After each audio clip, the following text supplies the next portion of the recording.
Amelia Earhart, A Legend in Flight. Written by Julie Mettenberg. Focus question. Who is Amelia Earhart and why is she a legend?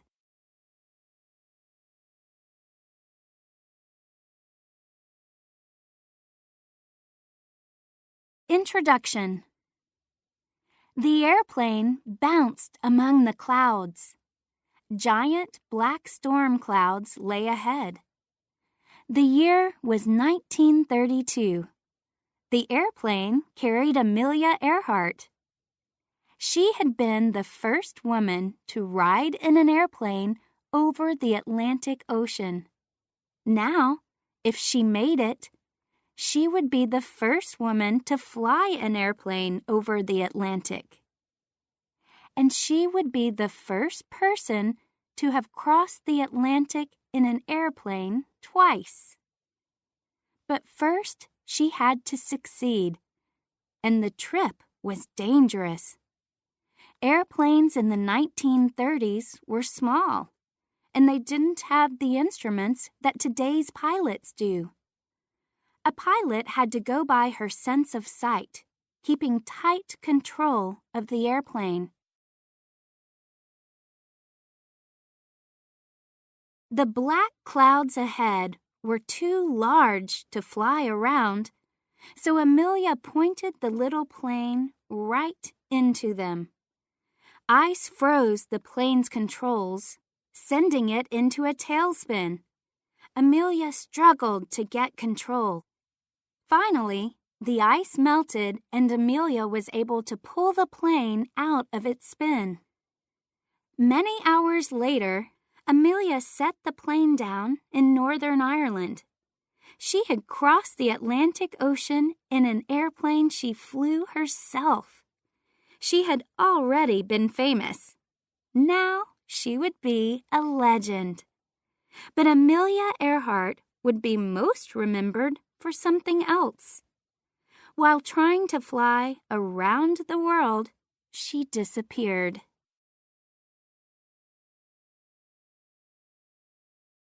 Winged machines. The world's first airplane flight happened in 1903. Two brothers, Wilbur and Orville Wright, successfully flew their winged machine in North Carolina. Many people thought the idea of flying was exciting. It was also dangerous. Planes were fragile and slow. They did not fly well in bad weather, and many pilots died in crashes. By 1937, airplanes had improved a lot. Engineers designed better airplanes, but accidents still happened.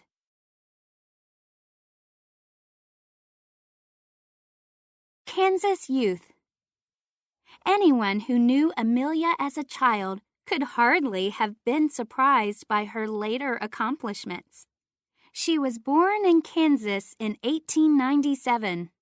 She spent most of her time with her family and friends. They climbed around the banks of the Missouri River. Amelia made up games for the children to play.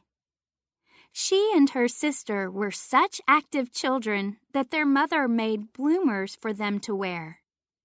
Unlike dresses, bloomers allowed the girls to be as active as the boys.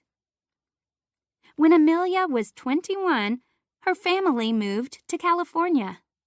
One day she attended an air show. The airplanes dazzled her, flying in loops and doing stunts. She knew then that she wanted to fly. With her parents' help, Amelia took piloting lessons and saved enough money to buy an airplane. Before long, she was flying in air shows herself. Time to fly. Amelia later moved to Boston and found a job at Dennison House. It was a place where people who were poor, especially children, could receive help. She loved her work there, but then the chance of a lifetime presented itself. George Putnam, a publicist, searched for a woman to be the first to ride in an airplane over the Atlantic. It was a dangerous idea. 3 women had died trying to cross the Atlantic the year before.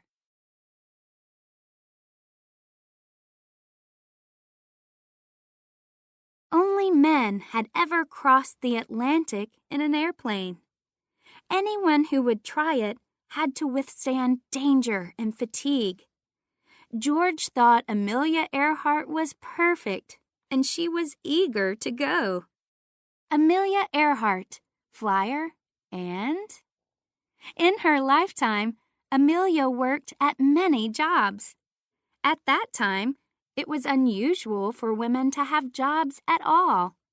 Nurse, magazine editor, social worker, writer, pilot, airline executive, clothing designer, professor.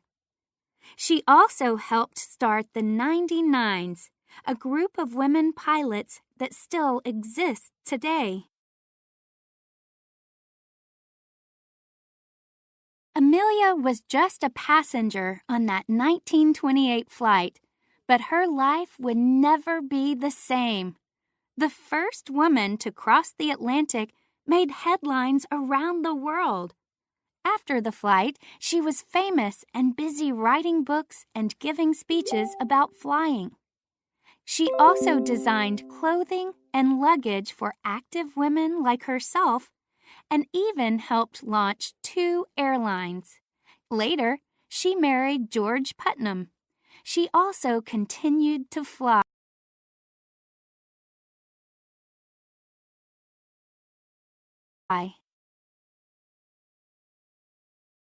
By the time she was 39 years old, Amelia had made every major flight there was, except for one. The greatest challenge left was to fly around the world.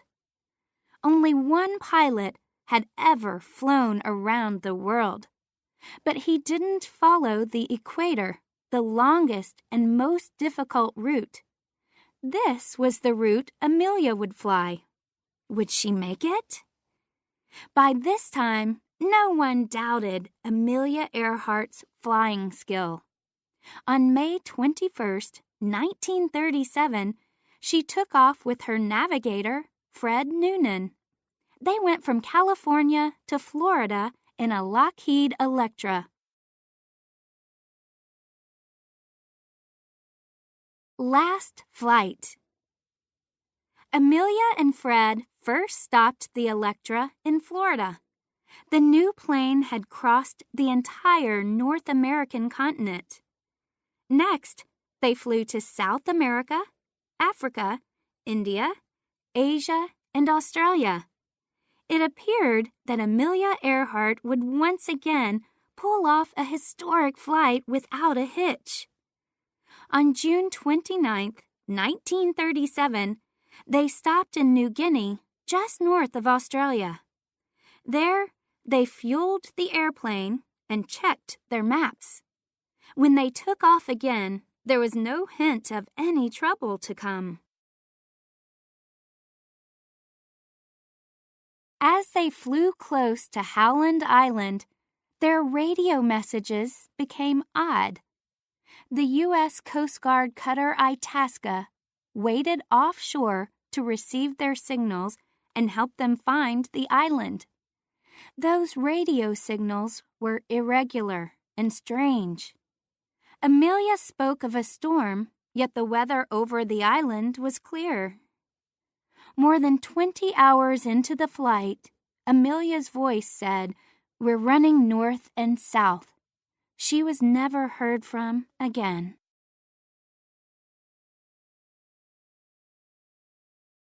What happened to Amelia? This question is still a mystery today. The Itasca and the U.S. Navy began searching for Amelia's plane. The search continued for weeks. No sign of the plane, Amelia, or Fred was found. After a year of searching, Amelia's husband believed that she died at sea. But is that the full story? Some people think Amelia and Fred survived an emergency landing and were picked up by a Japanese ship.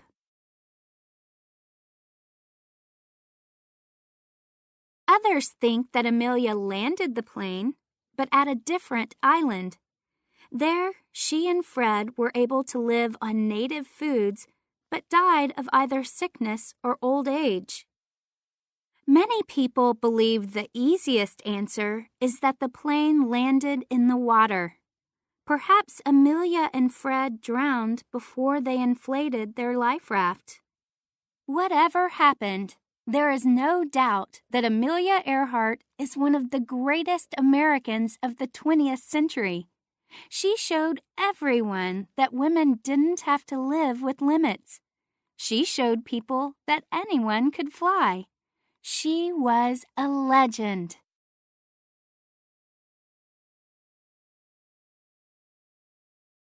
Connections. Writing. Pretend you are Amelia Earhart. Write a journal entry describing one of your first flights. Include details from the book. Social studies.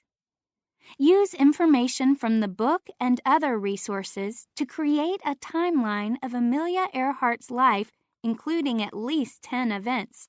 Share your timeline with your class.